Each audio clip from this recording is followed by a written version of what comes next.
ұлы ақыны Абай Құнанбайұлының 175 жылдығына орай ұйымдастырылып отырған Абай дана, Абай дара атты республикалық шығармашылық байқауға қатысушы мен Қауысбай Қашыға Болатқызы. Абай 10-шы қара сөз. Біреулер Құдайдан бала тілейді. Ол баланы не қылады? Өлсем орнымды бассын дейді, артынан Құран оқысын дейді, қартайған күнімде асырасын дейді. Осыдан басқасы бар ма? Өлсем орнымды бассын демек не сөз? Артыңнан қалған дүние ессіз қалар дейсің бе? Әлде өліп бара жатырып қызғанып айтқаның ба? Өзгеге қимайтұғын сенің не қылған артықша орның бар еді? Баланың жақсы қызық, жаманы күйік, не боларын біліп сұрадым. Дүниеде өзіңнің көрген қорлығың аз болды ма? Жасаған иттігің аз болды ма? Енді балаңды да ит қылуға, оған да қорлық көрсетуге мұнша неге құмар болдың? Артымнан балам Құран оқысын десең, тіршілікте жақсылық жасаған адамдары көп болса, кім Құран оқымайды? Жаманшылықты көп қылсаң, балаңның Құраны неге жеткізеді? Тіршілікте өзің қылмаған істі өлген соң балаң кәсіп қылып бере ала ма? Ақырет үшін балаңа тілегенің, балам жасында өлсін дегенің. Егер де ер жетсін десең, өзі ер жетіп, ата-анасын тұзақтан құтқарар бала қазақта бола ма екен? Ондай баланы сендей әке, сенің еліңдей ел асырап өсіре ала ма екен? Қартайған күнімде асырасын десең, о да бір бос сөз. Әуелі сен өзің қаруын қайтарлық қартаясың ба жоқ па? Екіншісі, сенің балаң сені асырарлық мейірімді болып туа ма жоқ па? Үшіншісі, егер де сенің қол астыңда малың болса, кім сені асырамайды? Ал егер де малың жоқ болса, қай асыраға толымды болады? Баланың мал табарлығы болады, мал шашарлығы болады.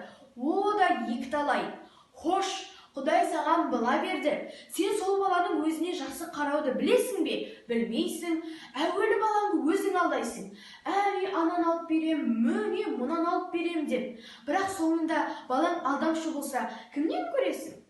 Боқта деп біреуді боқтатып, кәпір қияңқы, осыған тиіспеңдерші деп оны тым масаттандырып жібересің.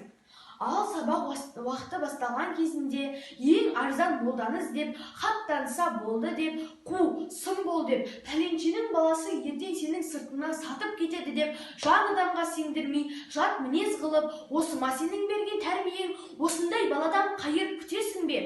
Және мал тілейсің. Неге керек қылайын деп тілейсің? Әуелі Құдай тағаладан тілемеймісің? Тілейсің, Құдай берді, бергенін алмайсың. Құдай саған еңбек қылып мал табарлық күш-қуат берді. Ол күш-қуатты халал кәсіп қыларлық орындарға жұмсаймысың? Жұмсамайсың. Ол күш-қуатты орнын тауып сарып қыларды білерлік ғылым берді. Оны оқымайсың. Сол ғылымды оқыса, ұғарлық ақыл берді. Ол ақылды қайда жібергеніңді кім білсін? Ерінбей еңбек қылса, түңілмей іздесе, орнын тауып істесе, кім бай болмайды? Сенікі тек біреуден қорқытып алсаң, біреуден алдап алсаң, біреуден жалынып алсаң болғаны. Іздегенің сол. Бұл Құдайдан тілеген емес. Бұл өз абыройын арын сатып, адам жаулағандық тіленшілік. Хош, сөйтіп жабақ мал таптың, байдың, енді сол малды сарып қылып, ғылым табу керек. Өзіңе табылмаса, балам тапсын. Ғылымсыз ақырет де жоқ, дүние де жоқ. Ғылымсыз оқыған намазың, тұтқан рузаң, қылған қажың ешбір ғибадат орнына бармайды. Ешбір қазақты көрмедім. Малды иттікпен тапса да адамшылықпен жұмсаған. Барлығы иттікпен табады, иттікпен айырылады.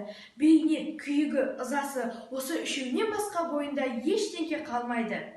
Барында баймын деп мақтанады, жоғында маған да баяғыда мал біткен деп мақтанады. Ал кедей болған соң қайтадан қайыршылыққа түседі.